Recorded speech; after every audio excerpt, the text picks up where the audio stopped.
आपातकाल के काले अध्याय के 50 वर्ष पूर्ण होने के उपलक्ष्य में आयोजित आज के इस संविधान हत्या दिवस कार्यक्रम में उत्तर प्रदेश विधान परिषद के सभापति पूर्व लोकतंत्र सेनानी कुंवर मानवेंद्र सिंह जी, उत्तर प्रदेश सरकार में वरिष्ठ मंत्री संसदीय कार्य और वित्त विभाग के मंत्री श्री सुरेश कुमार खन्ना जी, पूर्व सांसद श्री अशोक वाजपेयी जी, इस कार्यक्रम के संयोजक श्री बैजय बहादुर पाठक जी, आज के इस दिवस के कार्यक्रम में उपस्थित सभी लोकतंत्र के हमारे वरिष्ठ सेनानीगण, भारतीय जनता पार्टी के सभी पदाधिकारीगण और उपस्थित बहनों और भाइयों,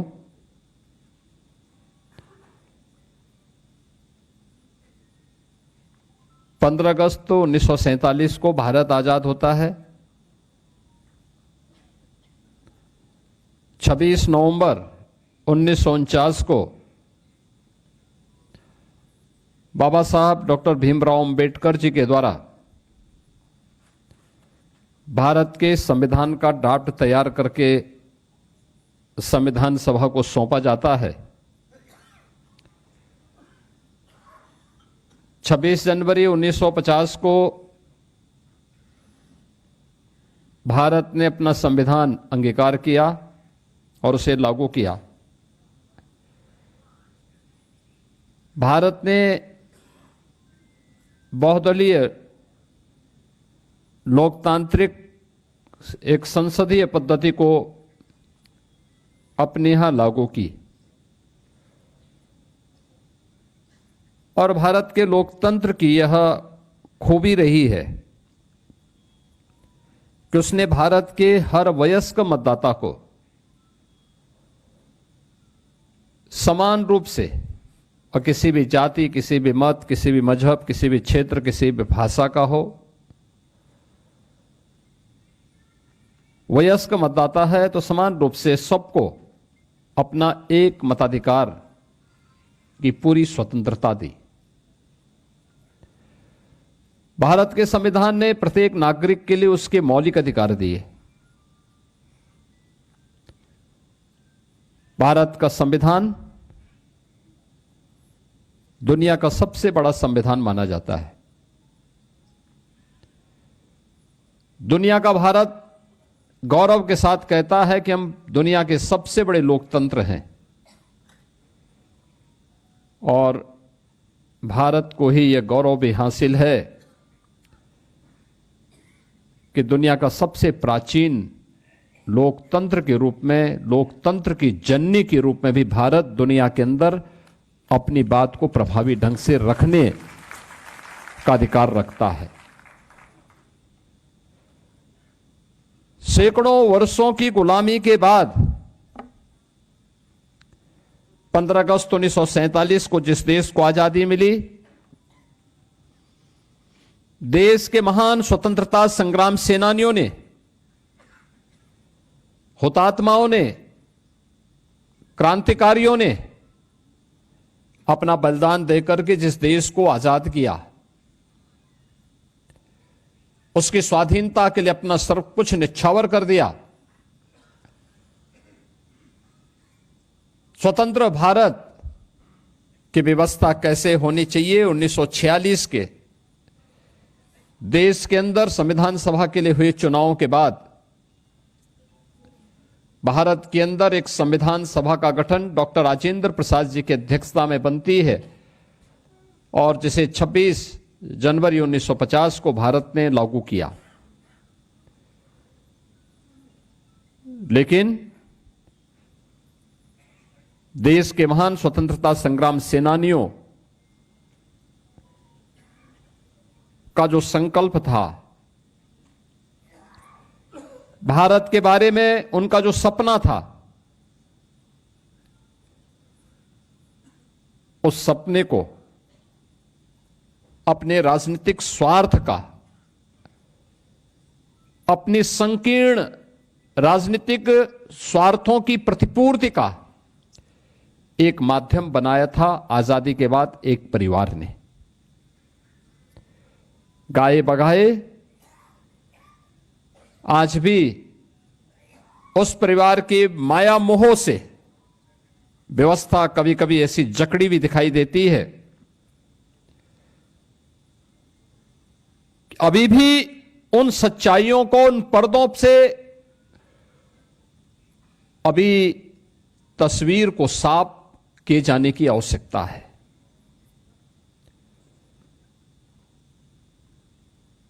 पच्चीस जून की तिथि जिस संविधान के निर्माण को लेकर के, जिस संविधान को लागू करने को लेकर के भारत ने अनगिनत बलिदान दिए थे, जिस लोकतंत्र को लेकर के विद्यार्थी हो या युवा, महिला हो या पुरुष, समाज के प्रत्येक तबके के व्यक्ति ने अपने आप को हर स्तर पर बलिदान देने में, किसी प्रकार का सहयोग देने में किसी प्रकार की कोई कोताही नहीं की। बाबा साहब भीमराव अंबेडकर ने तमाम अपमान सहने के बावजूद अपनी पूरी ताकत के साथ, अपनी पूरी बुद्धिमत्ता के साथ भारत के संविधान का जो ड्राफ्ट तैयार करके भारत के नागरिकों के लिए दिया था, उस संविधान का गला घोंटने में कांग्रेस की सरकार को कोई समय नहीं लगा। प्रश्न ये उठता है कि क्या कोई व्यक्ति देश से बड़ा हो सकता है? जो पाप कांग्रेस ने और तत्कालीन प्रधानमंत्री के रूप में श्रीमती इंदिरा गांधी ने 25 जून 1975 को किया था, अपनी सत्ता बनी रहे। इस देश के क्रांतिकारी नारा देते थे, तेरा वैभव अमर रहे मां, हम दिन चार रहे न रहे। और कांग्रेस ने उस दिन उस संकल्प को कैसे उस संकल्प को चकनाचूर किया कि मेरी सत्ता बनी रहे, चाहे लोकतंत्र रहे न रहे। और यह करके कांग्रेस ने आज ही के दिन 50 वर्ष पहले भारत के संविधान का गला घोंटने का काम किया था। भारत के संविधान का गला, ये भारत के नागरिकों के साथ हम भारत के लोग का जो संकल्प भारत के संविधान के प्रेम्बल में प्रारंभ होता है, उन लोगों की भावनाओं पर कुठाराघात था। उनके संकल्पों को चकनाचूर करने की एक कुत्सित चेष्टा थी। कैसे प्रेम्बल तक में देर रात्रि में उन्होंने संशोधन करके धर्मनिरपेक्ष और समाजवादी शब्द जोड़ करके भारत की आत्मा पर कुठाराघात करने का कार्य किया था, संविधान की आत्मा को चकनाचूर किया था। ये किसी से छुपा हुआ नहीं। और अफसोसजनक तो ये कि पहले आम चुनाव के बाद बनी हुई तत्कालीन पंडित नेहरू की सरकार से लेकर के लगातार जब भी कांग्रेस को अवसर मिला, कांग्रेस ने बाबा साहब भीमराव अंबेडकर और भारत के संविधान को अपमानित करने का कोई मौका गंवाया नहीं। याद करिए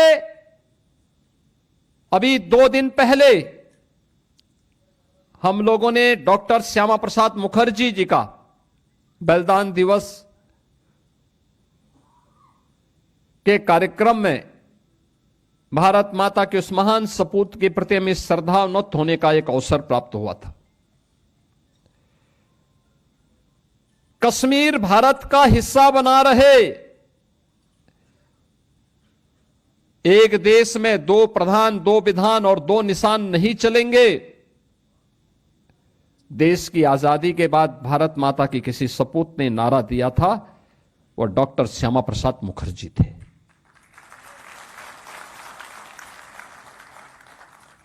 जब देश एक संविधान 1950 में लागू करता है, एक संविधान के तहत पूरे देश को एकता के सूत्र में बांधने के एक संकल्प के साथ उसको लागू करता है, तो फिर कश्मीर के लिए पृथक व्यवस्था क्यों?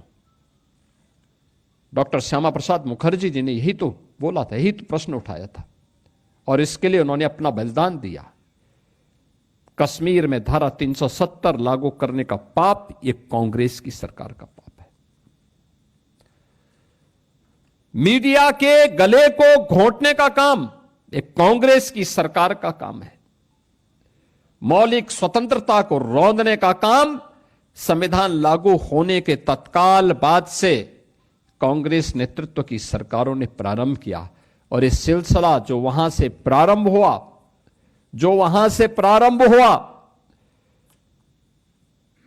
1952 रहा हो, 1975 में उसकी पराकाष्ठा थी, और फिर उसके बाद 1984 में सिखों का कत्लेआम रहा हो, या फिर देश के अंदर जब याद करिए श्री राहुल गांधी के द्वारा देश के अंदर विधेयक के प्रति देश के संसद के फ्लोर में फाड़ी जाती है, ये सभी कृत्य अलोकतांत्रिक हैं, संविधान का अपमान करने वाले हैं, भारत के महान स्वतंत्रता संग्राम सेनानियों की भावनाओं के विरुद्ध आचरण करने वाले हैं, और इस कृत्य के साथ कांग्रेस का इतिहास जुड़ता हुआ दिखाई देता है। बहनों और भाइयों, इतिहास केवल काले अक्षरों का एक समुच्चय नहीं होता है, उसका एक कलेक्शन मात्र नहीं होता है। इतिहास एक प्रेरणा होती है। इतिहास हम सबको एक अवसर देती है गलतियों की परिमार्जन करने का और गौरवशाली क्षणों से प्रेरणा प्राप्त करने का। आज का दिवस भी हम सब आज अगर लोकतांत्रिक मूल्यों के साथ अपने मौलिक अधिकारों के साथ एक भारत श्रेष्ठ भारत को अपनी आंखों से होते हुए देख रहे हैं, तो भारत के लोकतंत्र के कारण है। एक सामान्य परिवार में पैदा होने वाला व्यक्ति देश का प्रधानमंत्री और देश का राष्ट्रपति बन सकता है, इसलिए क्योंकि भारत एक लोकतांत्रिक देश है। भारत के अंदर बिना भेदभाव के हर नागरिक को एक समान मताधिकार की शक्ति का उपयोग करने की स्वतंत्रता है, इसलिए क्योंकि भारत ने जिस संसदीय लोकतंत्र को अपनाया है, वो संसदीय लोकतंत्र हमें एक रक्षा कवच भी प्रदान करता है। भारत ने हर वयस्क मतदाता को जो अधिकार दिया है, और दुनिया के सबसे पहले लोकतांत्रिक देशों में भारत एक ऐसा देश है जिसने अपने यहां संसदीय लोक प्रणाली लागू होने के बाद क्या महिला हो या पुरुष, सबको समान रूप से अधिकार दिया। अमेरिका में या इंग्लैंड में उनका लोकतंत्र लागू होने के कई वर्षों के बाद, कई दशकों के बाद वहां की महिलाओं को मत देने का अधिकार प्राप्त हुआ। उन देशों में कई कई वर्षों तक, कई कई दशकों तक कुछ चंद लोगों को ही मताधिकार का उपयोग करने की स्वतंत्रता होती थी। लेकिन भारत ने जिस दिन अपना संविधान लागू किया, पहला आम चुनाव हुआ 1952 में, तब से लेकर के लगातार बिना भेदभाव के, क्या महिला हो, क्या पुरुष हो, क्या राजा हो, क्या रंग हो, हर नागरिक को एक समान रूप से लोकतांत्रिक मूल्यों के अधिकार देने की स्वतंत्रता दी। क्या हुआ था 25 जून 1975 को? यहां पे अभी आपने मंच पर उपस्थित लोकतंत्र सेनानियों के मुंह से इन बातों को सुना। कुंवर मानवेंद्र सिंह जी हो, सुरेश खन्ना जी हो, अशोक वाजपेयी जी हो, राजेंद्र तिवारी जी हो, देवीदीन पाल जी हो, विश्राम सागर जी हो, रमाशंकर त्रिपाठी जी हो, या आप में से बैठे हुए दर्जनों वे लोकतंत्र सेनानी जिन्होंने उन पलों को जिया है, उनको झेला है और उन परिस्थितियों का सामना करते हुए आज भी अपनी जिजीविषा के साथ आप सब अपने उन मूल्यों और आदर्शों के जोले जूझते हुए कार्य कर रहे हैं। मैं इस अवसर पर आप सभी का अभिनंदन करता हूं, आपका स्वागत भी करता हूं। कांग्रेस को अपने इस कृत्य के लिए देश की जनता से माफी मांगने की भी मैं आज यहां पे मांग करता हूं। उसे माफी मांगनी चाहिए देशवासियों से, भारत के नागरिकों से, उन दलितों से, वंचितों से, गरीबों से जिनकी आवाज बाबा साहब भीमराव अंबेडकर की लेखनी के माध्यम से संविधान के अधिकार के रूप में उन नागरिकों को प्राप्त होती है। उन गरीबों से, उन वंचितों से माफी मांगनी चाहिए जिनकी आवाज को दबाने का काम कांग्रेस ने लगातार किया है और वे चेहरे आज बेनकाब हो रहे हैं। आपने देखा होगा, समाजवादी पार्टी हो या आरजेडी, अन्य दिनों में इनकी प्रेस वार्ताएं होती हैं, इनके ट्वीट होते हैं। आज आपातकाल के इस काले अध्याय पर, संविधान की हत्या के इस दिवस पर उनका कोई ट्वीट नहीं आया, कोई ट्वीट नहीं आया। खन्ना जी ने यहां बताया है, स्वर्गीय मुलायम सिंह जी, स्वर्गीय जयप्रकाश जी रहे हो, डॉक्टर राम मनोहर लोहिया रहे हो, राजनारायण जी रहे हो, या आरजेडी के वर्तमान में नेता श्री लालू प्रसाद यादव लालू जी हो, ये सभी संविधान का गला घोंटने के खिलाफ किए जा रहे आंदोलन का हिस्सा थे। अटल जी विपक्ष के वरिष्ठ नेता थे। सरदेव अटल जी, सदैव लाल कृष्ण आडवाणी जी, सदैव डॉक्टर मुरली मनोहर जोशी जी, सदैव राजनाथ सिंह जी, ये सभी वरिष्ठ नेता राष्ट्रीय स्वयंसेवक संघ के पदाधिकारी हों, भारतीय जनसंघ के पदाधिकारी रहे हों या जनता पार्टी के, ये सभी लोग कांग्रेस की इस तानाशाही पूर्ण कार्रवाई का विरोध कर रहे थे। उसका उन्होंने पुरजोर विरोध किया, यातनाएं भी झेली। लेकिन आज कौन वे लोग हैं जो कांग्रेस के खिलाफ खड़े तो हुए थे, लेकिन अपनी सत्ता स्वार्थ के लिए आज कांग्रेस के सामने ये नाक रगड़ते हुए दिखाई देते हैं। इनका ये चेहरा भी आज आप सब देख रहे होंगे। ये लोकतंत्र की दुहाई देते हैं, संविधान की दुहाई देते हैं, लेकिन संविधान का गला घोंटने वालों को और बाबा साहब भीमराव अंबेडकर का अपमान करने वालों को अपने गले का हार भी बनाते हैं। ये वही लोग हैं। इनका ये दोहरा चरित्र लोकतंत्र के लिए भी खतरनाक है और साथ साथ उन मूल्यों और आदर्शों के सामने भी सबसे बड़ी बाधा है जो भारत के स्वाधीनता संग्राम सेनानियों ने जो सपना देखा था। आज का दिन हम सबको उन चेहरों को बेनकाब करने का भी एक अवसर दे रहा है जिन लोगों ने लोकतंत्र की आड़ में भारत के मूल्यों और आदर्शों को अपने स्वार्थ की बलि चढ़ाने का कुत्सित प्रयास किया।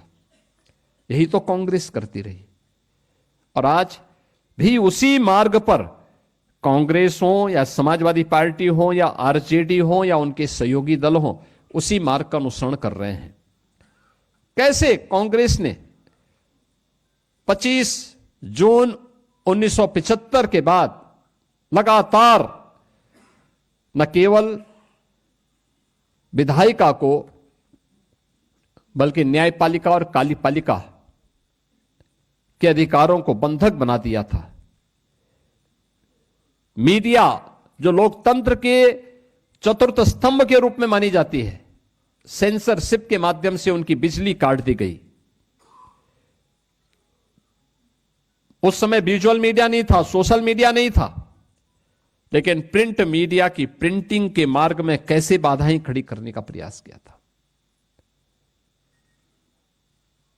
जनसत्ता के बारे में कहते हैं उन्होंने जो अपनी पूरा संपादकीय कॉलम था ब्लैंक छोड़ा था, विरोध में ब्लैंक छोड़ा था। कुछ समाचार पत्रों ने काले पृष्ठों के साथ अपना पूरा ब्लैंक पेपर बाहर बाहर भेजा था, पब्लिक के सामने पहुंचाया था विरोध दर्ज करने के लिए। लेकिन उस समय भी बहुत सारे लोग ऐसे थे जो लोकतंत्र के लिए और भारत के लिए अपने आप को समर्पित भाव के साथ कार्य कर रहे थे। 1 लाख से ज्यादा लोकतंत्र सेनानी गिरफ्तार हुए थे, सैकड़ों पत्रकार गिरफ्तार हुए थे, अधिवक्ता गिरफ्तार हुए थे, समाज के अलग अलग तबके के लोग, क्या चिकित्सक, क्या शिक्षक, क्या अधिवक्ता, क्या किसान, क्या नौजवान, क्या विद्यार्थी, क्या महिला, क्या पुरुष, इन सभी ने बढ़ चढ़ करके लोकतंत्र को बचाने के लिए अपनी पूरी ताकत लगाई।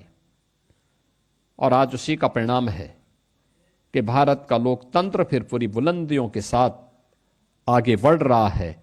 और अब तो बुलंदियों के साथ क्या भारत, जब हम काले अध्याय, देश के संविधान को कलंकित करने वाले इस अध्याय के 50 वर्ष पूर्ण होने पर इस संगोष्ठी का हिस्सा बन रहे हैं। बहनों और भाइयों, बहुत सारे प्रश्न हम सबके सामने हैं और प्रश्न वही, क्या उस कांग्रेस को, उस समाजवादी पार्टी को, उस आरजेडी को जिन्होंने संविधान का गला स्वयं घोंटा था और जब भी अवसर मिला परिवारवाद के लिए, सत्ता स्वार्थ के लिए संविधान का गला घोंटने में किसी प्रकार की कोई कोताही नहीं बरती, क्या उनको संविधान की दुहाई देने का कोई अधिकार है या नहीं है? और बहनों और भाइयों, अगर नहीं है तो यह प्रश्न जनता के द्वारा इन लोगों से पूछा जाना चाहिए, किस मुंह से यह संविधान की दुहाई देते हैं? जब इनको अवसर मिला था तो इन्होंने स्वयं ही उसका गला घोंटने का काम किया था। लगातार बाबा साहब भीमराव अंबेडकर के संकल्पों को तुषारपात करते रहे, लगातार ये लोग उन कृत्यों को करते रहे। और आज ये लोग बाबा साहब भीमराव अंबेडकर की या संविधान की दुहाई देकर के आंखों में धूल झोंकने का काम करते हैं। हमें इनको एहसास कराना चाहिए कि नहीं, सच्चाई ये नहीं है। सच्चाई ये है कि जब भी कांग्रेस को, आरजेडी को, समाजवादी पार्टी को या इन लोगों को जब भी मौका मिला, इन्होंने लोकतंत्र के गले को घोंटने में कोई कोताही नहीं बरती। बहनों और भाइयों, आज का दिन हम सब के लिए संविधान बचाने का एक दिवस के एक संकल्प के रूप में है। देश के महान स्वतंत्रता संग्राम सेनानियों के संकल्पों से प्रेरणा ग्रहण करने का एक अवसर देता है। भारत के 144 करोड़ लोगों के उन संकल्पों को आगे बढ़ाने के लिए प्रधानमंत्री मोदी जी के नेतृत्व में एक भारत श्रेष्ठ भारत की जिस परिकल्पना को साकार करने के लिए आज हम काम कर रहे हैं, उन मार्गों का अनुसरण करने का यह दिवस है। आज के इस अवसर पर ये जो लोकतंत्र सेनानी यहां पर आए हैं, इन्होंने उस समय जो कुछ घटित हुआ था उसके बारे में अपने शब्दों से यहां पे अवगत कराने का प्रयास किया। और हमारी भी इच्छा थी आज का दिवस मुख्य रूप से जो उस अभियान का हिस्सा थे उनके मुख से ये बातें आज की पीढ़ी सुने, उस वास्तविकता को अवगत कराएं, कैसे कैसी प्रताड़ना हुई थी। यहां पे जो बोल रहे थे तब भी उन लोगों ने बड़ी सात्विक भाषा में अपनी बातों को कहा, लेकिन उससे भी कठिन दौर से लोग गुजरे थे। और मैं चाहूंगा कि आप जितने लोग आए हैं, बाहर जो एग्जीबिशन लगी हुई है उसको जरूर देखें, उसको जरूर देखें। हमें आने वाली पीढ़ी को बताना पड़ेगा कौन लोग हैं जो देश के साथ धोखा करने वाले लोग हैं, कौन लोग हैं जो संविधान का गला घोंटने वाले लोग हैं, कौन लोग हैं जिन लोगों ने बाबा साहब भीमराव अंबेडकर के सपने को चकनाचूर करने का काम किया था। और आज वही लोग फिर से प्रमाण पत्र लेकर के अपनी साफ गोई के बारे में देश के सामने एक नया चेहरा लेकर के अपने आप को प्रस्तुत करते हैं। हम सबको इससे सावधान होने की आवश्यकता है। आज के इस अवसर पर मैं सभी लोकतंत्र सेनानियों का हृदय से अभिनंदन करता हूं। उत्तर प्रदेश के अंदर जो हमारे लोकतंत्र सेनानी हैं, इन लोकतंत्र सेनानियों की स्थिति को देखते हुए हमने पिछली बार जब मेरे सामने प्रस्ताव आया था, हमने उनकी मासिक पेंशन की राशि को बढ़ोतरी की थी। और इस बार हम उनको घोषणा कर रहे हैं कि उनको कैशलेस उपचार की व्यवस्था उनके और उनके परिवार के सदस्यों के लिए हम लोग इस अवसर पर प्रदेश के अंदर लागू करेंगे, जिससे उनको इसकी सुविधा का लाभ प्राप्त हो सके।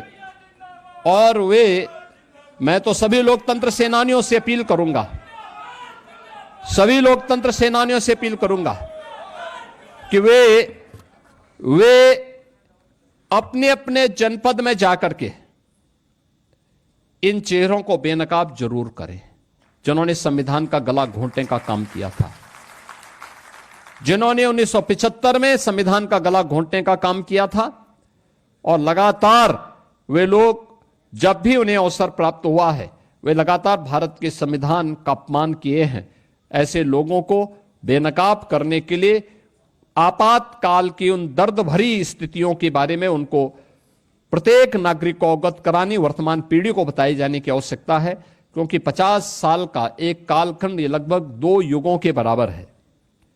ये 2 युग, ये 2 पीढ़ियां आ चुकी हैं।